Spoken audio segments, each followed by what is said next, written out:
السلام عليكم ورحمة الله تعالى وبركاته.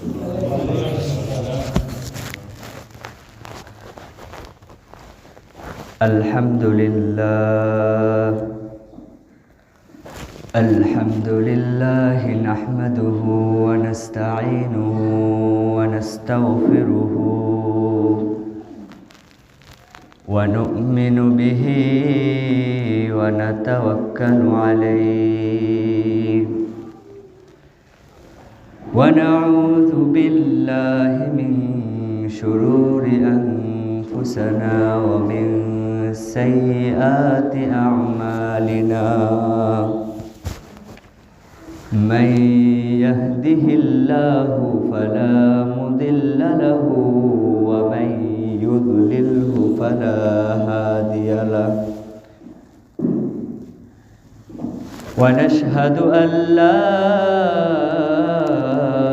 إله إلا الله وحده لا شريك له. أما بعد فأعوذ بالله من الشيطان الرجيم. بسم الله الرحمن الرحيم. إن عدة الشهور عند الله 12 شهرا في كتاب الله يوم خلق السماوات والأرض منها 4 حرم. صدق الله المولانا العظيم. আমরা আল্লাহ পাক রব্বুল আলামিনের দরবারে শুকরিয়া, আল্লাহ সুবহানাহু ওয়া তাআলা আমাদেরকে আজ পবিত্র জুমার দিনে মসজিদে উপস্থিত হওয়ার মতো তৌফিক দান করেছেন। এজন্য আমরা সকলেই শুকরিয়া আদান বলি আলহামদুলিল্লাহ।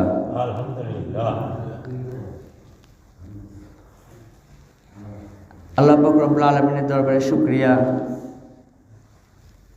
যে আমরা আরবি আরেকটি নতুন মাসে পৌঁছতে পেরেছি।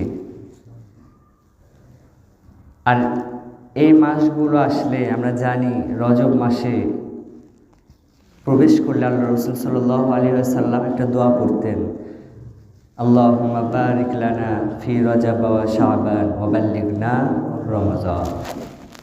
দোয়াটা পড়তেন। আমরা আজকে 1 তারিখ, শাবানের 1 তারিখ। শাবান মাস এটাও গুরুত্বপূর্ণ একটা মাস। যেহেতু রাসূলুল্লাহ সাল্লাল্লাহু আলাইহি ওয়াসাল্লাম দোয়ার মধ্যে এর নামটাও কি করেছেন, উল্লেখ করেছেন, আল্লাহুম্মা বারিক লানা ফি রজব ওয়া শাবান ওয়া বাল্লিগনা রমাদান। এটা একটা গুরুত্বপূর্ণ একটা মাস। এছাড়াও এই মাসের গুরুত্ব রয়েছে। আল্লাহ রাসূল সাল্লাল্লাহু আলাইহি ওয়াসাল্লাম সবচেয়ে বেশি রোজা রাখছেন কোন মাসে? সবচেয়ে বেশি রোজা রাখছেন নিশ্চয় রমজান মাসে, যেহেতু রমজান মাসের পুরো মাসই রোজা। এটা হচ্ছে ফরজ রোজা। আল্লাহ রাসূল সাল্লাল্লাহু আলাইহি ওয়াসাল্লাম রমজানের পরে সবচেয়ে বেশি রোজা, নফল রোজা যে মাসে রেখেছেন সেটা হচ্ছে শাবান মাস। সুবহানাল্লাহ। দেখেন, আল্লাহ রাসূল সাল্লাল্লাহু আলাইহি ওয়াসাল্লামের আহলিয়া আম্মা জান আয়েশা সিদ্দিকা রাদিয়াল্লাহু তাআলা আনহা, তিনি নিজে হাদিস বর্ণনা করছেন। তিনি বলছেন, ক্বালাত আয়েশাতু রাদিয়াল্লাহু তাআলা আনহা, আয়েশা সিদ্দিকা রাদিয়াল্লাহু তাআলা আনহা বলছেন, মা রাআইতু রাসূলুল্লাহি সাল্লাল্লাহু আলাইহি ওয়াসাল্লাম ইস্তাকমালা সিয়ামা শাহরিন ইল্লা রমাদান। আমি রাসূলুল্লাহ সাল্লাল্লাহু আলাইহি ওয়াসাল্লামকে সবচেয়ে বেশি রোজা রাখতে দেখেছি রমজান মাসে। এরপর বলছেন, ওয়ামা রাআইতুহু আকসারা সিয়ামান মিনহু ফি শাবান, এবং রমজান মাসের পর সবচেয়ে বেশি রোজা রাখতে দেখেছি শাবান মাসে। একজন মানুষের আহলিয়া ওয়াইফ ব্যতীত পৃথিবীর কেউ তার সম্পর্কে বেশি বলতে পারবে না। তিনি বলছেন যে আমি আল্লাহর রসুলকে সবচেয়ে বেশি রোজা রাখতে দেখেছি। তো আমরা সেই মাসে চলে এসেছি। এই মাসে অনেক কিছু হয়। আপনাদের এলাকায় কোনটা প্রচলিত আছে না আছে আমি তো জানি না, বিভিন্ন রকমের প্রথা প্রচলিত আছে না। এর মধ্যে কিছু আছে সঠিক, কিছু আছে ব্যাঠিক, কিছু আছে বেদাত, কি বলেন? তো অনেক বিষয় আছে। তো এখানে আমি কয়টা হাদিস বলি, দেখেন। হযরত আয়েশা সিদ্দিকা রাদিয়াল্লাহু তাআলা আনহা থেকে বর্ণিত, তিনি বলছেন যে একদিন ফাকাতু রাসূলুল্লাহ, আমি রাসূলুল্লাহ সাল্লাল্লাহু আলাইহি ওয়াসাল্লামকে আমার পাশে পেলাম না। ফাকাতু, তিনি আমার পাশে নাই, আমি ফাঁকা অনুভব করলাম তিনি নাই। ফাখরাজতু, অতঃপর আমি আমার ঘর থেকে বের হলাম। আয়েশা সিদ্দিকা বলছেন ফাইজান হুয়া বিল বাকি, এবং আমি বের হয়ে রসুলকে খুঁজে পাচ্ছি না। হঠাৎ দেখি যে রাসূলুল্লাহ সাল্লাল্লাহু আলাইহি ওয়াসাল্লাম আমাদের বাসার পাশে যে কবরস্থান বাকি, এই কবরস্থানে রাসূলুল্লাহ উপস্থিত রয়েছেন। আম্মাজান আয়েশা সিদ্দিকা বলছেন, তখন তিনি রাসূলুল্লাহ সাল্লাল্লাহু আলাইহি ওয়াসাল্লামের কাছে গেলেন। রাসূলুল্লাহ সাল্লাল্লাহু আলাইহি ওয়াসাল্লামের কাছে যাওয়ার পর রাসূলুল্লাহ বলছেন যে আয়েশা, তুমি কি ভয় পেয়েছো যে আল্লাহ এবং আল্লাহর রসুল তোমার সম্পর্কে খেয়ানত করেছে? বুঝতেছেন? আল্লাহ রসুলের কথাটা বলছেন। তখন আম্মাজান আয়েশা বলছেন, ইন্নী জনান্তু আন্নাকা আতাইতা বাদা নিসাইক, ইয়া রাসূলুল্লাহ, আমি ধারণা করেছি যে আপনি হয়তো আপনার অন্য কোনো স্ত্রীর ঘরে গিয়েছেন। সুবহানাল্লাহ। আমি ধারণা করেছি আপনি আপনার অন্য কোনো ওয়াইফের ঘরে গিয়েছেন। একটু বিষয়টা অবাক লাগতেছে না? দেখেন, আমাদের মহিলা যারা, মেয়েরা যারা, এদেরকে আল্লাহ এইভাবেই সৃষ্টি করছেন। উম্মাহাতুল মুমিনিন, তাদের থেকে তো শ্রেষ্ঠ কোনো মহিলাই দুনিয়াতে হইতে পারে না। কিন্তু পৃথিবীতে যে যত বড়ই, যত উত্তম নারী হোক না কেন, তার যেটা সৃষ্টিগত স্বভাব আল্লাহ দিয়েছেন, স্বামীর ভাগকে কেউ ছাড়তে চায় না। এটা আপনি দেখলে যে আপনি বিরক্তিবোধ করবেন যে এটা বেশি বেশি হয়ে যায়। অনেক সময় আমাদের যাদের স্ত্রী আছে তারা এরকম বাড়াবাড়ি করলে আমরা রেগে যাই না, এটা হচ্ছে তাদের বৈশিষ্ট্য। আম্মাজান আয়েশা বলছেন যে আমি ভাবছি আপনি আপনার অন্য কোনো স্ত্রীর ঘরে গিয়েছেন।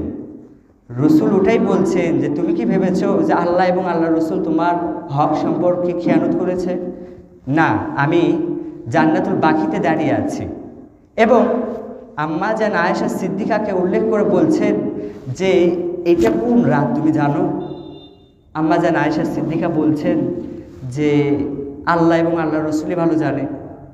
বলছে আয়েশা, এটা এমন একটা রাত, এটা এমন একটা রাত যেই রাত আল্লাহ সুবহানাহু ওয়া তাআলা পৃথিবীর সর্বনিকট আসমানে উপস্থিত হন। সুবহানাল্লাহ।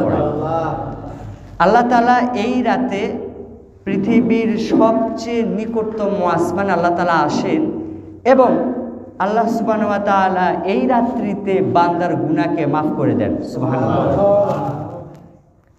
এটা আল্লাহ রসুল বলছেন। মজার বিষয়, আল্লাহ রসুল সাল্লাল্লাহু আলাইহি ওয়াসাল্লাম জাস্ট এতটুকু বলে ক্ষান্ত হন নাই। আল্লাহ রসুল বলছেন আল্লাহ বান্দার গুনাহ মাফ করে। কত পরিমাণে গুনাহ মাফ করে জানো আয়েশা? আয়েশা সিদ্দিকা বলছে না, বলছে বনু কালব গোত্র রয়েছে, এই গোত্রে ছাগলের পালে যত ছাগল আছে সবগুলা ছাগলের লোম পরিমাণ গুনাহ আল্লাহ সুবহানাহু ওয়া তাআলা এর চেয়েও বেশি গুনাহ মাফ করে দেন। এখন দেখেন এখানে কয়টা বিষয় উল্লেখযোগ্য। আল্লাহ রসুল সাল্লাল্লাহু আলাইহি ওয়াসাল্লাম এই যেটা শবে বরাতের রাত 14 তারিখ লাইলাতুল নিসফি মিন শাবান, এই মাসে অবস্থিত আল্লাহ রসুল এই রাত্রিতে, এই মাসের এই রাত্রিতে আল্লাহ রসুল কবর জিয়ারত করতে গেছেন, ঠিক না? এখন এখানে আমরা কি দেখলাম? আল্লাহ রসুল গিয়েছেন। আল্লাহ রসুল কি দলবল নিয়ে গিয়েছেন? হ্যাঁ, দলবল নিয়ে যায় নাই। আর আপনাদের এখানকার সিস্টেম আমি জানি না, অতএব আমি যেটা বলবো কাউকে কষ্ট দেওয়ার জন্য না। তো আল্লাহ রসুল সাল্লাল্লাহু আলাইহি ওয়াসাল্লাম এই রাত্রিতে জিয়ারত করতে গেছেন, এর মানে বোঝা যায় আপনি জিয়ারত করতে পারবেন, আপনি জিয়ারত করতে পারবেন। এবং আল্লাহ রসুল জিয়ারত করতে গেছেন, আল্লাহ রসুল কি দলবল নিয়ে গেছেন? না। আল্লাহ রসুলকে যাওয়ার সময় বলে গিয়েছেন যে আয়েশা আমি জিয়ারতে যাচ্ছি? চাইলে বলতে পারতেন না, কাউকে বলেন নাই। আল্লাহ রসুল একা গিয়েছেন, জিয়ারত করতেছিলেন। এখান থেকে বোঝা যায় যে আমরা যাব চুপি চুপি, গোপনে। দলবল নিয়ে এগুলো বলার কারণ যে বাংলাদেশের কিছু কিছু জায়গা এমন আছে, যদি ইমাম সাহেব না যেতে চায় ইমামের চাকরি আউট। বুঝতেছেন? আছে না এরকম? আছে। ইমাম যদি না যায় চাকরি আউট, যেতেই হবে, দলবল নিয়ে যেতে হবে। এখন আপনি যদি দলবল নিয়ে চলে যান, এবং আমরা হাদিসে পরিষ্কার দেখলাম আল্লাহ রসুল একাই গিয়েছেন, তাহলে আপনারটা কি রসুলের কাছ থেকে বাড়াবাড়ি হয়ে গেল না? অবশ্যই বাড়াবাড়ি হয়ে যাবে। আল্লাহ রসুল সাল্লাল্লাহু আলাইহি ওয়াসাল্লাম জিয়ারত করতে গেছেন, এবং এর মানে এটা বুঝেন না যে জিয়ারত করাটা ফরজ। ফরজ না, আপনি চাইলে যেতে পারেন এবং যাবেন চুপি চুপি। আল্লাহ রসুল সাল্লাল্লাহু আলাইহি ওয়াসাল্লাম জিয়ারত করতে গেছেন। জিয়ারত করার পরে আল্লাহ রসুল বললেন যে আয়েশা এই রাত্রিতে আল্লাহ সুবহানাহু ওয়া তাআলা আসমানের সবচেয়ে নিকটতম আসমান যেটা, এখানে আসে, এবং এখানে আসার পর আল্লাহ রসুল বলেন আল্লাহ তাআলা দুনিয়ার মানুষের মুমিনদের গুনাহ খাতাকে মাফ করে দেন। এখন কথা হচ্ছে, তার মানে কি আল্লাহ তাআলা সারা বছর মানুষের গুনাহ মাফ করেন না? করেন না? করে।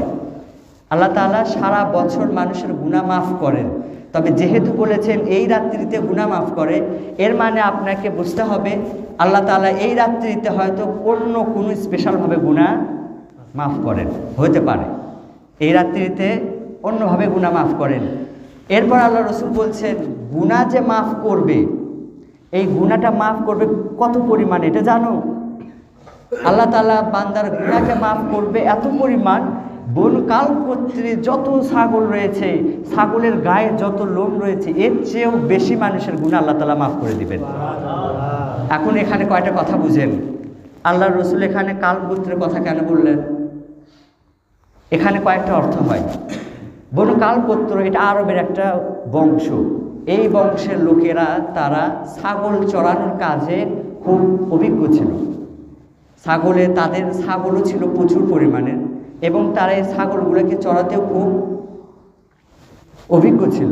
এটাকে আপনি যেমন তেমন মনে করেন না যে এটা আবার কি কথা, না। ছাগল চড়ান যারা চড়ায় তারাই বুঝে এটা কেমন কাজ। কারণ পৃথিবীর সবচেয়ে বেকা টাইপের জানোয়ার হচ্ছে ছাগল, কি বলেন? আছে না? আমাদের এই মনোযোগ দেন এদিকে, আমাদের একজন আকাবির,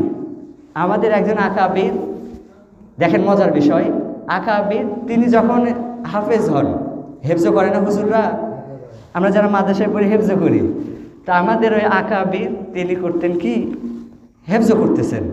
এখন হেফজ করলে আপনার একটা পার্টনারের প্রয়োজন হয়, যার সাথে আপনি পড়া ধরাধরি করবেন, শোনাবেন। তো আমাদের ওই হুজুরের এরকম কোনো পার্টনার ছিল না, বুঝছেন? এখন হুজুর প্রতিদিন পড়েন, এই পড়াটা কাকে শোনাবেন? হুজুর টেনশনে পড়ে গেছে। পরে হুজুর করছে কি, একটা বুদ্ধি বের করছে। কি করবে? হুজুরের বাসায় আবার ছাগল ছিল। এখন এই ছাগল নিয়ে হুজুর করে কি, ছাগলের কান ধরে, বুঝলেন? ছাগলের কান ধরে হুজুর করে কি, মনে করেন এক পাড়া শুনাই দিছে, বুঝেন তো? 20-20টাই এক পাড়া হুজুর শুনাই দিছে ছাগলের কান ধরে। এখন এক পাড়া শুনে দিছে, ছাগলের কান ধরে আছে, এই কান যেই ছাড়ে দেয়, ছাগল কান ছাড়া দিলে কি করে বলেন তো? এইরকম করে না? এখন হুজুর দেখেন কত সরল সাদা, কান ধরে এক পারা পড়া শুনাইছে, আধা ঘন্টা সময় লাগে, আমাদের কাছে লাগে, দ্রুত করি আমরা। কান ধরে এক পারা শোনানোর পরে যেই কান ছাড়ে দেয়, ছাগল এখন এরকম করে। হুজুর ভাবে ও তার মানে আমার পড়া হয়নি, বুঝছেন? হুজুর বলে আমার পড়া হয়নি, কি পড়লাম তাহলে? আবার বুঝতে করতেছে। এইভাবে পড়ে পড়ে ছাগল কি কিয়ামত পর্যন্ত এরকম ঝাঁকান ছাড়বে? তো যাই হোক, আল্লাহ রসুল সাল্লাল্লাহু আলাইহি ওয়াসাল্লাম বলছেন যে বনু কালব গোত্রের যে ছাগল আছে, এই ছাগলের প্রচুর পরিমাণ গুনাহ আল্লাহ তাআলা মাফ করে দিবেন।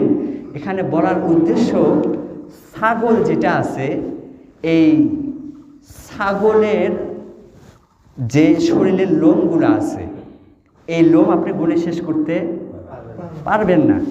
তো এটার এক নাম্বার মিনিং, ছাগলের যতগুলো ছাগল আছে প্রত্যেকটা লোম যদি এক জায়গায় করা হয় তাহলে বুঝেন এর সংখ্যা কত হবে। আল্লাহ রসুল বলছেন এর চেয়েও বেশি গুণ আল্লাহ তাআলা মাফ করে দিবেন। দ্বিতীয় নাম্বার ব্যাখ্যা, আল্লাহ রসুল এখানে ছাগলের কথা বলছেন। আপনাদের কি বুঝতে অসুবিধা হচ্ছে? আল্লাহ রসুল এখানে ছাগলের কথা বলেছেন কারণ আমরা যদি দূর থেকে দেখি যে একটা ছাগলের বড় পাল আছে, পাল, এই বড় পাল দেখলে বলেন তো দূর থেকে জায়গাটা কালো দেখা যায় না? আল্লাহ রসুল বলছেন যে দূর থেকে দেখা যায় যে ছাগলের পালটা কালো। এটা মুহাদ্দিসিনে কেরামরা ব্যাখ্যা বের করছেন। আল্লাহ রসুল তো হাদিস বলছেন, মুহাদ্দিসিনে কেরাম ব্যাখ্যা করছেন দূর থেকে যেমন ছাগলের পালকে দেখা যায় কালো, তেমনই পৃথিবীতে আমরা যেটাকে ধরে নিই যে সওয়াব, আমরা যেটাকে ধরে নিই নেকি, যেটাকে ধরে নিই গুনাহ, এগুলো তো বুঝছেন। আমরা গুনাহ নেকি বলে যে গুনাহের রং হচ্ছে কালো। কি কালো? গুনাহের রং কালো, যদিও এটা ভিজিবল না, আমরা দেখতে পারি না, তবে গুনাহের রং হচ্ছে কালো। এবং কিয়ামতের দিনে হাসরের ময়দানে আমরা যে সওয়াবের কথা বলি, গুনার কথা বলি, আল্লাহ সুবহানাহু ওয়া তাআলা প্রত্যেকটা জিনিসকে শরীর দান করবেন। সুবহানাল্লাহ পড়েন। আমরা সওয়াব দেখতে পারি? আমরা বললাম যে মসজিদ দান বক্সে টাকা ফেলেন সওয়াব পাবেন, আপনি সওয়াব দেখছেন কোনোদিন? না। আমরা যে বলি গুনাহ হয়, একটা মিথ্যা কথা বললে যে গুনাহ হবে, গুনাহ দেখছেন? কিন্তু আপনি প্রত্যেকটা জিনিসে হাসরের ময়দানে দেখতে পারবেন। আমরা ফজরের নামাজ পড়ি, নামাজ আপনি কোনোদিন দেখছেন? দেখেন নাই, শুধু পড়ছেন, নামাজ দেখেননি তো। আমাদের জান কবজ হয়, আমাদের মৃত্যু হয়, মৃত্যু দেখছেন? তবে আমরা এতটুকু জানি যে মৃত্যুকে যখন বিচার শেষ হয়ে যাবে, যখন বিচার শেষ, জান্নাতীরা জান্নাতে, জাহান্নামীরা জাহান্নামে যাবে, আমরা জানি যে সে সময় মৃত্যুকে একটা প্রাণের রূপ দেওয়া হবে। কি বলেন? ওই সময় মৃত্যুকে একটা প্রাণের রূপ দেওয়া হবে এবং জান্নাত এবং জাহান্নামের মাঝখানে একটা জায়গায় মৃত্যুকে জবাই করা হবে। সুবহানাল্লাহ বলতেছেন, আপনি জান্নাতে যাবেন এই কারণে, বুঝছেন? আপনি জান্নাতে যাবেন এই কারণে সুবহানাল্লাহ বলতেছেন, কিন্তু যারা জাহান্নামে যাবে তারা মৃত্যুকে জবাই করবে। এর অর্থ এটাই যে ওই মৃত্যুকে জবাই করা হলো মানে আর চিরঞ্জীব যতদিন থাকবে কোনোদিন আর কারো মৃত্যু হবে না। সুবহানাল্লাহ বলেন।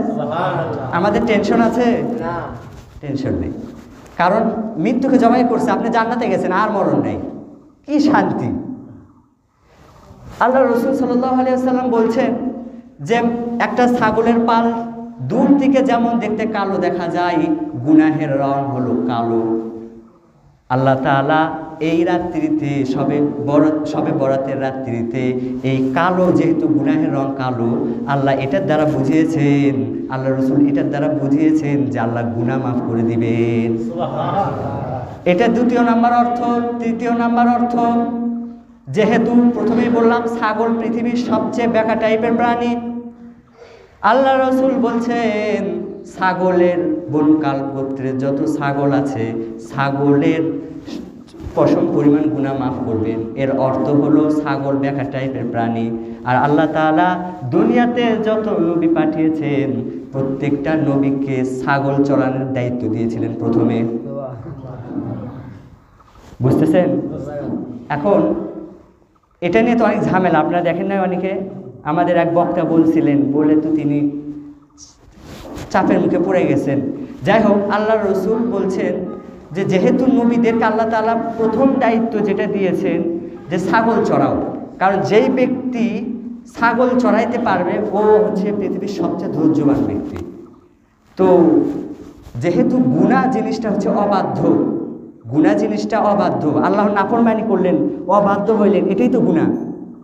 তো গুনাহ জিনিস যেহেতু অবাধ্য, এই কারণে গুনার দ্বারা এখানে ছাগলকে সাদৃশ্য করেছেন যে ছাগলের পশম পরিমাণ গুনাহ মাফ করবেন, মানে গুনাহ মাফ করে দিবেন। আমার কথা বুঝলেন? যেহেতু গুনাহ জিনিসটা অবাধ্য, ছাগল জিনিসটাও অবাধ্য, দুইটাকে বুঝিয়েছেন, রূপক অর্থে বুঝিয়েছেন যে আল্লাহ তাআলা গুনাহ মাফ করে দিবেন। এই গেছে আল্লাহ রসুল সাল্লাল্লাহু আলাইহি ওয়াসাল্লামের একটা হাদিস শুনলেন। এখানকার কিছু কথা বুঝতে পারছেন আপনারা? শিক্ষা কি পাইলাম? এই রাত্রিতে এই মাসে আল্লাহ রসুল রোজা বেশি রাখতেন, এবং আপনি চাইলে জিয়ারতে যেতে পারেন, তবে দলবল নিয়ে যায় না, যাবেন একা একা গোপনে যাবেন, যে জিয়ারত করবেন, কাউকে জড়াজড়ি না, ব্যাস। এরপর একজন সাহাবী হযরত উসামা ইবনে যায়েদ রাদিয়াল্লাহু তাআলা আনহু, তিনি বলছেন যে রাসূলুল্লাহ সাল্লাল্লাহু আলাইহি ওয়াসাল্লামকে আমি দেখেছি এই মাসে সবচেয়ে বেশি রোজা রাখতেন। এখন রাসূল এত রোজা রাখে কেন এই মাসে? বুঝতেছেন? তিনি বললেন যে রোজা তো বেশি রাখবে রমজান মাসে, আল্লাহ রাসূল রমজানে তো রোজা রাখেই, শাবান মাসে এত বেশি রোজা কেন রাখেন? তিনি, তার মাথায় কথাটা ঘুরতেছে, তিনি যে আল্লাহ রসুলকে জিজ্ঞাসা করে ফেললেন, ইয়া রাসূলুল্লাহ, আপনি এই মাসে শাবান মাসে এত রোজা কেন রাখেন? শাবান মাসে এত রোজা কেন রাখেন? আল্লাহ রসুল সাল্লাল্লাহু আলাইহি ওয়াসাল্লাম বললেন, আমি দুইটা কারণে এই মাসে রোজা রাখি। কয় কারণে বলেন? দুই কারণে। আমি এই মাসে দুই কারণে রোজা রাখি। তার প্রথম কারণ হচ্ছে যে আল্লাহ সুবহানাহু ওয়া তাআলা শাবান মাসকে দিয়েছেন রজব এবং রমজান মাসের মাঝখানে। আমার কথা বুঝলেন? আল্লাহ তাআলা এই দুই মাসের মাঝখানে দিয়েছেন শাবান মাসকে, আর এই দুইটা মাসের গুরুত্ব অনেক বেশি। এখন আমার একটা কথার উত্তর দেন, আপনাদের এখানে আমি খুতবায় বলেছিলাম যে আল্লাহ 4টি মাসকে সম্মানিত করছেন না? এই 4টি মাসকে সম্মানিত করার কারণ কি বলছিলাম, কিন্তু আপনাদের মনে আছে? হ্যাঁ, এই তো যুদ্ধ করার নিষেধ, এর সম্মানে, কিন্তু এই মাসগুলোকে সম্মানিত বানাইছে কেন? এটা আপনাদের মনে আছে কারো? দেখেন, কিছু মনে নিন না, তার মানে আপনারা এখানে গাফেল সাব্যস্ত হইলেন না। আমার কথা বুঝলেন? গাফেল বলা হয় যে কোনো কিছু কেয়ার করে না, খেয়াল করে না, মনে রাখে না, ঠিক না? শুধু সানাউল্লাহ শুনবে, বাকি বিল্লাহ বলতেই থাকবে। তো এখানে আপনারা কি করলেন? এই জিনিসটা মনে রাখেন নাই, এটা আপনারা ভুলে গেছেন। ঠিক আল্লাহ রসুল শাবান মাসে রোজা বেশি রাখতো এটা বোঝানোর জন্য যে আল্লাহর কাছে রজব মাস সম্মানিত, এরপরে শাবান, এরপরে রমজান, মাঝখানে শাবান মাস পড়ছে। দুনিয়ার মানুষ এটা ভুলে যায়, যে মাঝখানে একটা শাবান মাস আছে, এরপরে রমজান আসবে, এটা মানুষ ভুলে যায়, মানুষ গাফেল হয়ে যায়। এই জন্য আমি রসুল রোজা রেখে আল্লাহকে স্মরণ করে দিই যে ও আল্লাহ, আমি মনে রেখেছি যে এই 2 মাসের মাঝখানে শাবান, আমি রোজা রাখি, এটা মনে রেখেছি যে এরপরে আমাকে রমজানের জন্য প্রস্তুতি নিতে হচ্ছে। সুবহানাল্লাহ বাই থেকে বলেন। আমার কথা বুঝলেন? আল্লাহ রসুল রোজা রাখেন যাতে আল্লাহকে বুঝাইতে পারেন যে দুনিয়া সবাই ভুলে গিয়েছে, অথচ আমি ভুলি নাই, আমি মনে রাখছি যে আমাকে এখন থেকে প্রস্তুতি নিতে হবে। এই জন্য আল্লাহ রসুল, দেখেন আপনারা মনে রাখেন না এটা, ঠিক তেমনই দুনিয়ার মানুষ যে এখন না হয় আপনি ক্যালেন্ডার পাইছেন, সময় দেখতে পারেন, পূর্বের যুগে এরকম ছিল, এত উন্নত ব্যবস্থা ছিল না, তো মানুষ ভুলে যেত। আল্লাহ রসুল বলে, আমি রোজা রেখে মানুষকে বুঝিয়ে আমি দেখিয়ে দিলাম যে আমি মনে রেখেছি এরপরের মাসটা রমাদান, এই জন্য আমি এই মাসে বেশি রোজা রাখতাম। তো এই একটা কারণ বললাম, বাস আজ এতটুকুই। ইনশাল্লাহ আগামী জুমাতে বলবো দ্বিতীয় কারণ কি। আল্লাহ তাআলা আমাদের হায়াতকে আগামী রমজান পর্যন্ত বৃদ্ধি করে দিক, সকলে বলি আল্লাহুম্মা আমিন। এবং যেহেতু আল্লাহ রসুল এই মাসে বেশি বেশি রোজা রাখতেন, এজন্য আমাদের উচিত পারলে আমরা একটু নফল রোজা রাখার ট্রাই করব। পারবো না ইনশাল্লাহ? ইনশাআল্লাহ। আল্লাহ আমাদের সকলকে তৌফিক দান করুন, সকলে বলি আল্লাহুম্মা আমিন। ওয়া আখির দাওয়ানা আলহামদুলিল্লাহি রাব্বিল আলামিন। যারা সুন্নাত পড়ে নেই কবলা দিন 4 রাকাত সুন্নাত নামাজ পড়ে নেই।